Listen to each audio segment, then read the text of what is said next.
an old collection, and we just made a bid from some of the cards. So let's just have a look. Okay, Dragon Whelp.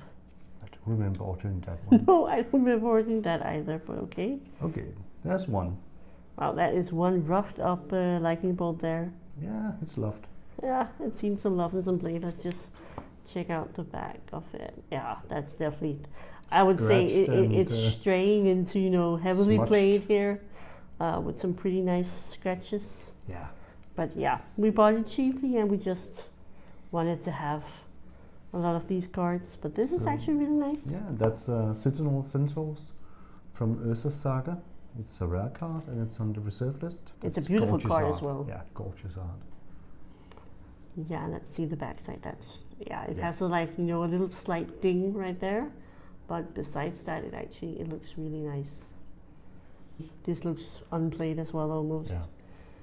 So it seems like the Sagas was maybe, yeah, just a later buy. It just went straight into some folders. And Abyssal Horror, also pretty nice looking, slight ding, but not a lot. We'll have two Elvish Hunters here. From Fallen Empires.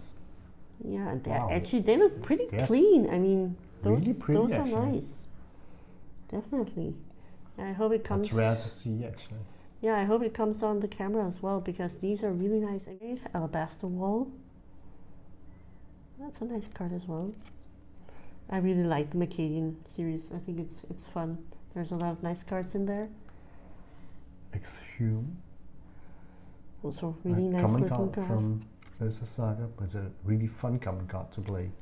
So we have a look at it. It can be absolutely powerful. Each player chooses a creature card in his or her graveyard and puts that creature into play. Okay, boom.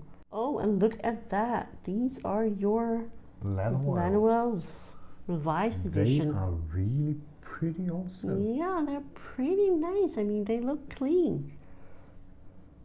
Also So because that's a revised card. Yeah, that's an old card. Also because those cards are from a time period where you didn't use sleeves. You just played the cards as they were. I remember throwing my cards like just in my backpack. Like not in a box, not in anything, just down into my backpack with my lunch sandwich and my little drink as well. A bottle of water in there. Maybe sometimes a rubber band around them. I don't even think I was that organized. You can see the roller line just right here all the way from when it was printed. So that's the roller line there. That's pretty common for revised and some of the others as well. Okay, let's take a look what we have here. Cool, so we just moved on to Legends, I believe. Yeah. And Devouring Deep. Okay. I really love seeing all these old cards. It's just fun to see them and see something different. And they just have an entirely different vibe. Fyndhorn Elves. Planar Void, also from the Urza Saga.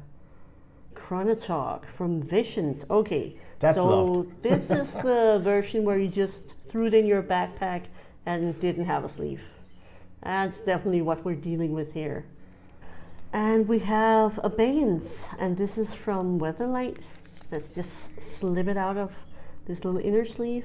And this is somewhere, I mean, this is somewhere in between. It's loved too, but it didn't get as much love as the Chronotalk because it's not quite that worn. Both in Weatherlight, but also in Mirage, there's just a lot of the rares, if not all of the rares in Mirage, are actually on the reserve list.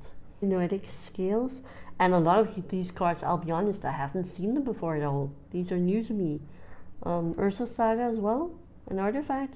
Again, looks really clean, really nice.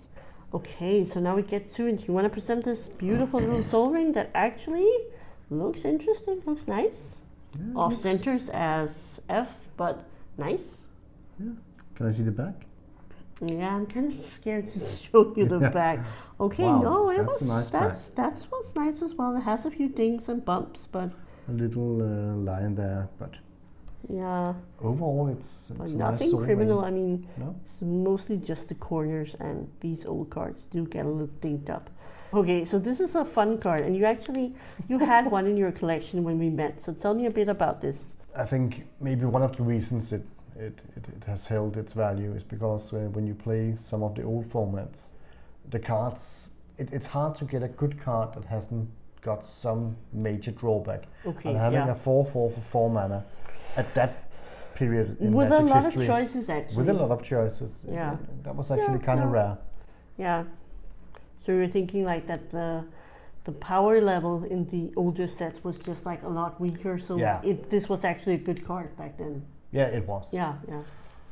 So another good card from back in the day, Bad Moon. I love the art on that. Yeah, it's I'm 50% I just love the art. I want the card for the art, and 50% nostalgic. I played a lot of Bad Moons in my black decks back in the day. Yeah. And then we have a lot of bug rats. Yeah, we did buy some of the dark cards. You can see the moon from the set right there.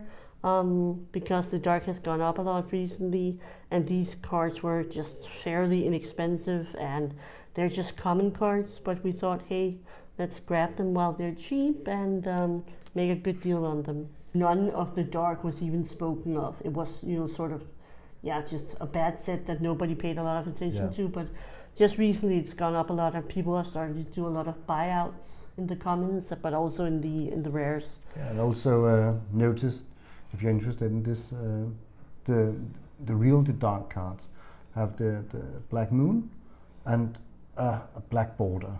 You can also see cards that has the black moon but a white border, or the sword from Arabian Nights, or the legend symbol. But if they are white bordered, it's from the set called Chronicles. If you see like old set symbols with white borders, just stay away because they're not worth anything and they have been printed to oblivion. Brainwash. So that's some pretty wild art. I mean, if you have a look at that, that isn't art that they do anymore on the Magic cards. There's a lot of, and some of it good and some of it bad. I mean, some of it just... those backgrounds. Yeah. Also, when you see the Moxes, yeah, exactly. It's like some They're really pretty psychedelic backgrounds. They did drugs, Oh, that's yeah, why. they did. We have Erosion also from the dark as well here. Enchanted Land. I mean, the dark in general, if we just talk about the condition, actually looks okay. And I mean, they're from '94, so that's a good look. And there was a couple of 3 Riptides. All blue creatures become tapped. Oh, a Goblin Hero.